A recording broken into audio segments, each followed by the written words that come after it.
আজকের এই টিপসটি ফলো করলে খুব সহজেই তোমরা বাসায় বসে অল্প মশলা আর অল্প সময়ে খুব সহজে কাচ্চি বিরিয়ানি তৈরি করে ফেলতে পারবে। হ্যালো গাইস, আসসালামু আলাইকুম। আশা করি সবাই খুব ভালো আছেন। আল্লাহর রহমতে আমরাও খুব ভালো আছি। তো আমি আজকে গ্রাম থেকে আনা পোলাও চাল, একদম জমির থেকে আর কি, আমাদের জমিতে হয়েছে, সেই পোলাও চাল দিয়ে আমি বিরিয়ানি রান্না করব, কাচ্চি বিরিয়ানি। তো এই বিরিয়ানি রান্না করা শেষ পর্যন্ত কিন্তু আপনারা দেখবেন, অনুরোধ রইল। তো এই যে বিরিয়ানি রান্না করার জন্য কি কি লাগবে সেগুলো আপনাদেরকে দেখিয়ে দিচ্ছি। পেঁয়াজ নিয়েছি, আদা রসুন বাটা নিয়েছি, আলু বকরা আর কিশমিশ, এখানে হচ্ছে বিভিন্ন প্রকারের মশলা বেটে নিয়েছি, শাহি জিরাও আছে আর 3-4 প্রকারের বাদাম, এই যে হচ্ছে আপনার রসুন বাটা, এই যে টক দই, আর আজকের বিরিয়ানি রান্না হবে এই মশলা দিয়ে।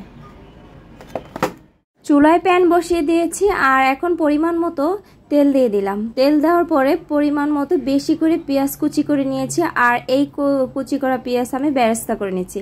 তো পেঁয়াজ বেরেস্তা করা হয়ে গেছে, এখন উঠিয়ে ফেলছি।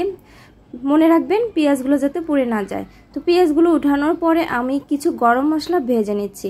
গরম মশলা ভাজার পরে আমি কিছু পেঁয়াজ দিয়ে দিচ্ছি। আবার এই পেঁয়াজগুলো কিন্তু আমি আধা ভাজা দিব। পেঁয়াজগুলো ভাজা হয়ে গেলে তারপরে আমি দিয়ে দিব অন্যান্য যে বাটা মশলাগুলো আছে। দিয়ে দিচ্ছি 1 চা চামচ আদা বাটা, 1 চা চামচ রসুন বাটা, আর দিয়ে দিচ্ছি আমার বেটে রাখা যে 5 প্রকারের বাদাম, শাহি জিরা, এলাচ, দারচিনি, এগুলো একটু আমি বেটে নিয়েছিলাম। তো এগুলো এখন আমি দিয়ে দিলাম। তো এখন আমি ভালোভাবে কষিয়ে নিব। তার আগে আমি 1/2 চা চামচ গুঁড়ামরিচ দিয়ে দিয়েছি। এখানে হচ্ছে মশলার ভিতর 2টা প্যাকেট থাকবে। আমি যেহেতু পিওর এনেছি, পিওরের মশলা দিয়ে কিন্তু খুব ভালো বিরিয়ানি হয়, এটার ফ্লেভারটাও কিন্তু সবচেয়ে আলাদা। তো এখানে আমি গরম মশলা দিয়ে দিলাম 2 টুকরা। গরম মশলা বলতে এলাচ, দারচিনি আর লবঙ্গ, আর দিয়ে দিলাম বিরিয়ানির যে মশলাটা আছে সেই মশলা। আমি অর্ধেকটার বেশি দিয়ে দিয়েছি, অল্প রেখে দিয়েছি। এখন ভালোভাবে নেড়ে চেড়ে আমি কিছুক্ষণ কষিয়ে নিব, যতক্ষণ না পর্যন্ত উপরে তেল ভেসে উঠছে। দিয়ে দিচ্ছি পরিমাণ মতো লবণ।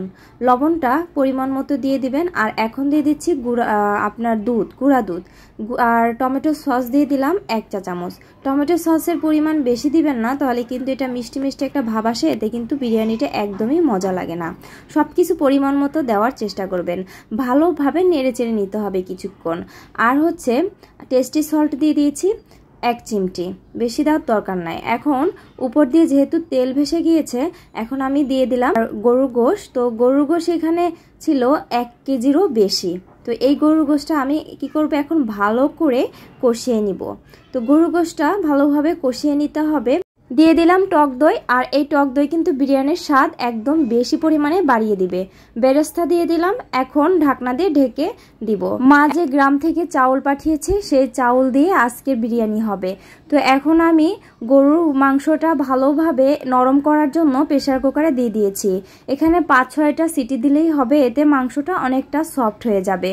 এখানে আমি তেল দিয়েছি, আর তেলের উপর এখন যে চাউল আছে চাউলটা ভালোভাবে ভেজে নেব।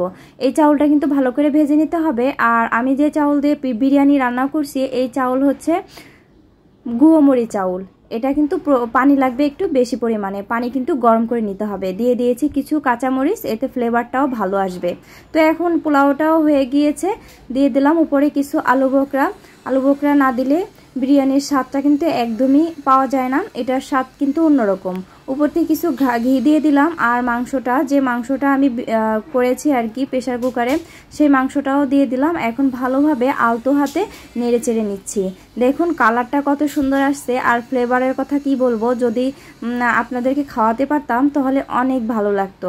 তারপরেও দেখুন কত সুন্দর একটা কালার আসছে, আর এত মজা হয়েছে, মানে কি বলবো। আমার বাসায় আমার ছোট ভাই ছিল, আর আমার হাজব্যান্ড খেয়ে পুরাই মানে আমার খুবই প্রশংসা করছিল। আর আবিদ তো বিরিয়ানি খুবই পছন্দ করে, তো এই বিরিয়ানিটাও খুবই পছন্দ করছে। তো আপনারা বাসায় একবার তৈরি করে দেখবেন, এটা কিন্তু খেতে যতটা মজা আর ফ্লেভারটাও কিন্তু অনেক ভালো লাগে। তো এই যে আমার আজকের বিরিয়ানি রান্নাটা কেমন হলো আমাকে জানাবেন, আর আমার পাশে থাকবেন। ভিডিও ভালো লাগলে লাইক, কমেন্ট, শেয়ার করে দেবেন। আজকে এই পর্যন্ত, আল্লাহ হাফেজ।